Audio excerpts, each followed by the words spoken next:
Je m'appelle Victoria Hayes et à 35 ans, je croyais que la famille, c'était quelque chose pour laquelle on se présentait, peu importe à quel point c'était gênant, coûteux ou douloureux. Cette conviction m'a fait traverser des océans et des fuseaux horaires quand ma petite sœur a annoncé son mariage. Et j'ai passé des mois à aider de loin, persuadée que l'amour et la loyauté finiraient par m'être rendus dans la même mesure. Vivre à Sydney pendant que ma famille est restée dans une petite ville américaine n'a jamais été facile, mais j'ai fait de mon mieux pour rester présente.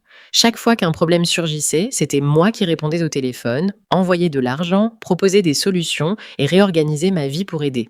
Au fil des années, je suis devenue moins une fille de la famille qu'un contact d'urgence sur lequel tout le monde comptait, mais que l'on appréciait rarement. Quand ma sœur Émilie s'est fiancée, j'étais sincèrement ravie pour elle.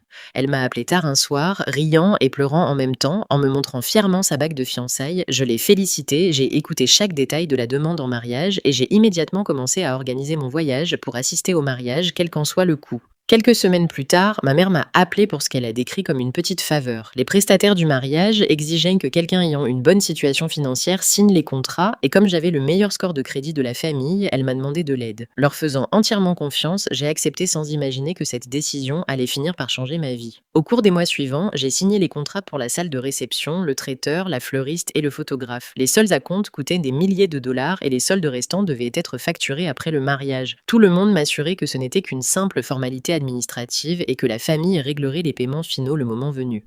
Pendant que les préparatifs du mariage avançaient, j'ai remarqué quelque chose d'étrange. Des discussions importantes avaient lieu sans moi. Des messages de groupe m'excluaient et les détails des événements ne m'arrivaient que par accident. Chaque fois que je posais des questions, les réponses étaient brèves et distantes, mais je me convainquais que tout le monde était simplement occupé par les préparatifs. Malgré ce malaise grandissant, j'ai réservé des vols hors de prix, réservé une chambre d'hôtel, acheté un cadeau de mariage soigneusement choisi et utilisé de précieux jours de congé. Je me disais que les relations familiales méritaient des efforts, même quand ces efforts semblaient aller dans un seul sens. Elle s'éclaircit la voix. La veille du mariage, je suis arrivée épuisée, mais pleine d'espoir. Mes messages recevaient des réponses brèves, personne ne proposait de se voir avant, et il n'y avait aucune excitation à propos de mon arrivée.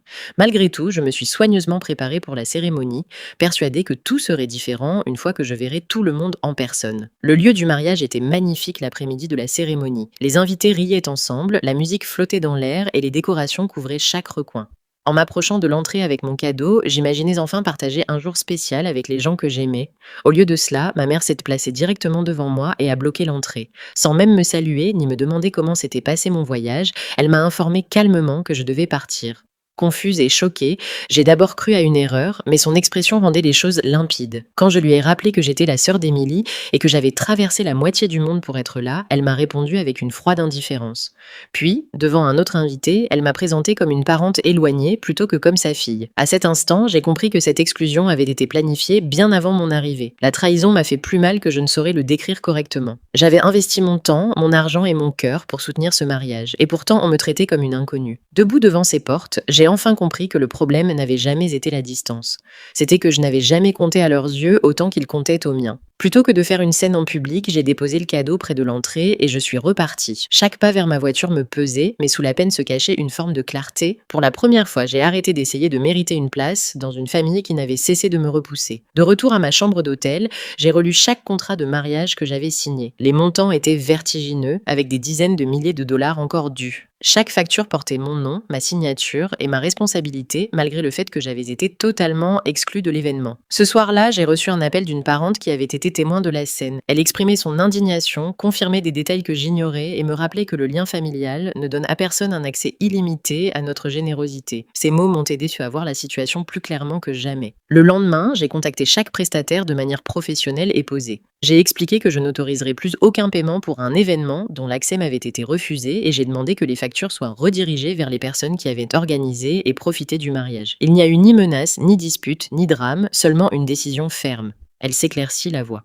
Quand ma famille a découvert que la responsabilité financière leur revenait, les appels ont commencé immédiatement. Certains faisaient appel à la culpabilité, d'autres à la tradition, et quelques-uns tentaient une pression émotionnelle. Pourtant, chaque conversation révélait la même vérité. Ils se souciaient bien plus de la facture que de la façon dont ils m'avaient traité. Ma sœur a fini par me contacter pour demander de l'aide financière, mais même à ce moment-là, son message se concentrait sur ses propres difficultés plutôt que sur la reconnaissance de la peine qu'elle m'avait causée. En lisant ces mots, j'ai compris que des excuses sans responsabilité ne sont que des demandes de pardon sans réel changement. Les semaines ont passé et les conséquences de leur choix se sont répandues dans la communauté. Les gens ont appris ce qui s'était passé, des questions ont été posées et les apparences soigneusement entretenues ont commencé à se fissurer. La vérité n'avait besoin d'aucune exagération, car les faits seuls étaient déjà assez puissants. Un message inattendu est arrivé de mon père.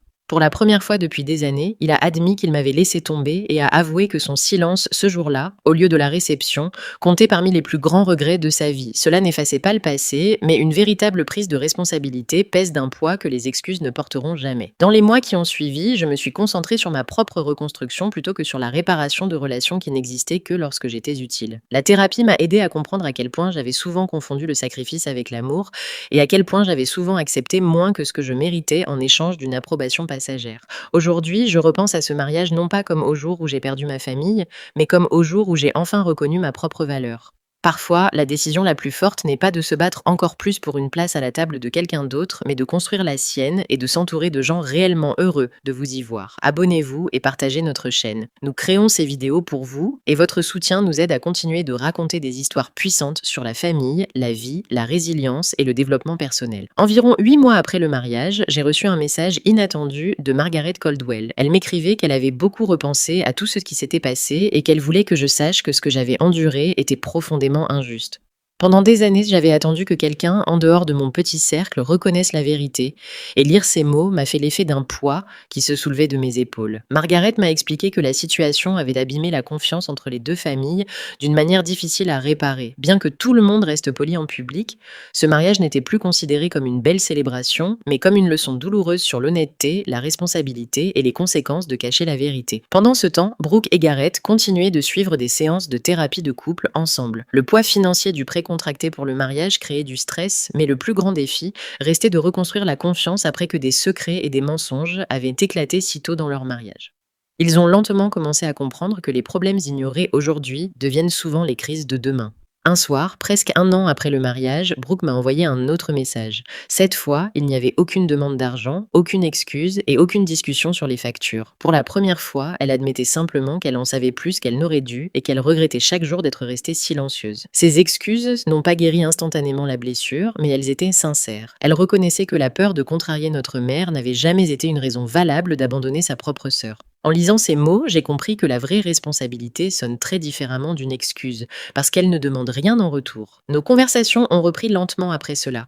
Nous nous parlions une fois toutes les quelques semaines, puis une fois tous les quelques jours, reconstruisant patiemment la confiance, une discussion sincère à la fois. Ce n'était pas la même relation qu'avant, mais pour la première fois, elle semblait réelle et non plus transactionnelle. Ma mère est restée silencieuse pendant longtemps, refusant de parler du mariage avec quiconque remettait en question sa version des événements. Mais à mesure que les mois passaient et que de plus en plus de gens apprenaient la vérité, maintenir cette version est devenu impossible. Elle a fini par affronter les conséquences qu'elle avait passé des années à éviter.